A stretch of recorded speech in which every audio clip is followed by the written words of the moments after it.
బేటీ బచావో బేటీ పడావో పథకానికి సంబంధించి సరైన వాక్యాన్ని గుర్తించండి అంటున్నాడు.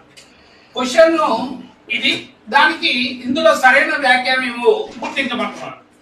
అసలు బేటీ బచావో బేటీ పడావో పథకము యొక్క ముఖ్య ఉద్దేశం ఏంటి, ఎందుకు ఏర్పాటు చేశారు, దీన్ని ఎప్పుడు ఏర్పాటు చేశారు అంటే దేశంలో బాలిక విద్యా వ్యవస్థను ప్రోత్సహించడానికి, లింగ వివక్షతను నిర్మూలించడానికి కేంద్ర ప్రభుత్వము 2015వ సంవత్సరం జనవరి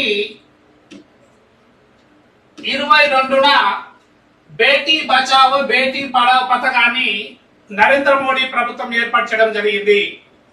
అయితే ఈ పథకాన్ని మొదటిసారిగా ఎక్కడ ప్రారంభించారు అంటే హర్యానా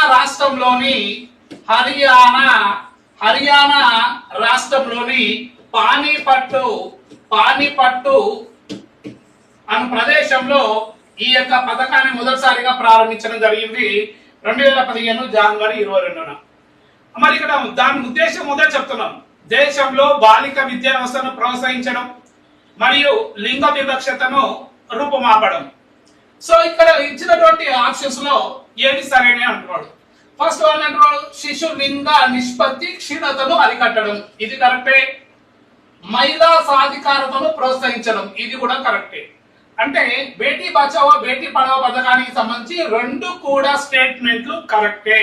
కాబట్టి ఈ రెండు స్టేట్మెంట్ సరైనవి కాబట్టి ఇచ్చిన ఆప్షన్స్ లో ఎక్కడ ఉంది, రెండు స్టేట్మెంట్ సరైనవి, ఏ మరియు బి లు సరైనవి. కాబట్టి ఆన్సర్ 3, రైట్.